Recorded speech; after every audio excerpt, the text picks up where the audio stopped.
Women's Day wishes to all of you, for all our teachers and students. So జనరల్గా హిందూ తత్వంలో first ఎవరికైనా సరే ఒక మౌల మంత్రం ఉంది. ఏంటంటే మాతృదేవోభవ, పితృదేవోభవ, ఆచార్య దేవోభవ. సో ఆ తర్వాత ఏమైనా సో అన్నిటికన్నా ముందు ఎవరిని ఇచ్చారు? మాతృదేవోభవ ఇచ్చారు. అమ్మ లేకపోతే బిడ్డ ఉండడు. సో మనం ఈరోజు ఎంతమంది ఉన్నాము అంటే, ఇక్కడ ఉన్నాము అంటే దీనికి కారణం మన తల్లిదండ్రులు. మన తల్లిదండ్రులు మనకు కని పెంచి ఇగో ఇలా స్కూల్లో వేసి విద్యాబుద్ధులు నేర్పిస్తున్నారు. దీనివల్ల ఎవరికి లాభం? మీకు లాభమేనా? మరి నష్టపోయేది ఎవరు? నష్టపోయేదంటే సాక్రిఫైస్ చేసేది మీ లైఫ్ని అంతని. తల్లి తండ్రి ముఖ్యులు.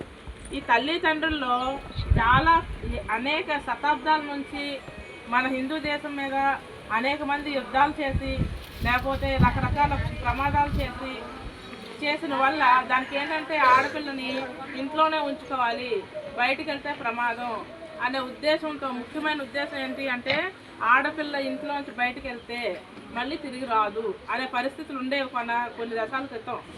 ఎప్పుడు మన దేశాలపైన విదేశీయులు దండయాత్రలు చేసినప్పుడు మన ఆడవాళ్ళని చెరపట్టేవన్నమాట.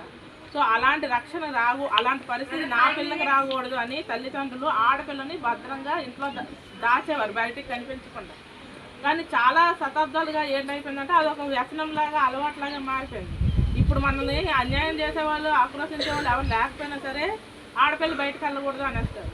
కానీ ఎవరికి ముఖ్యం? మొత్తం హిందూ తత్వంలో ఉన్న ముఖ్యమైన విలువ ఎవరికి అంటే మహిళకి, మదర్కి, స్త్రీకి. మదర్ అంటే ముందు అమ్మాయి ఉండాలి కదా, ఆడబిడ్డ ఉండాలి, అమ్మాయి అవుతే, తర్వాత భార్య అయితే, తర్వాత తల్లి అవుతే, తర్వాత ఆ తల్లి పిల్లల్ని కంటుంది, ఆ కన్నే పిల్లల్ని పెంచుతారు.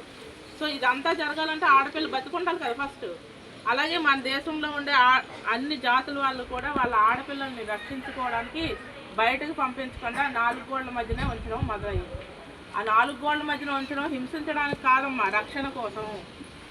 అయితే ఈ రక్షణ కోసం ఒక ఇంట్లో ఉంచబడిన తర్వాత అది కొన్ని శతాబ్దాలకి అదేదో అలవాట్లాగా అయిపోయి ఆడపిల్ల బయటికి వెళ్ళకూడదు, ఆడపిల్ల చదువుకోకూడదు, ఆడపిల్ల నచ్చినట్టు ఉండకూడదు అనేది కొన్ని తయారైపోయాయి. ఇందులో ఒకటి సతీ.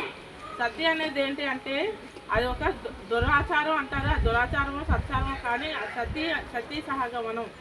సతీ సహగమనం అంటే ఏంటంటే పూర్వంలోని అన్నీ నా భర్తే, నా భర్త లేకపోతే నాకు ఇంకా వేరే ప్రయోజనం లేదు అనుకున్న వాళ్ళు భర్తతో పాటు కట్టు మీద పడి చనిపోయేవారు. కానీ అయితే ఇలా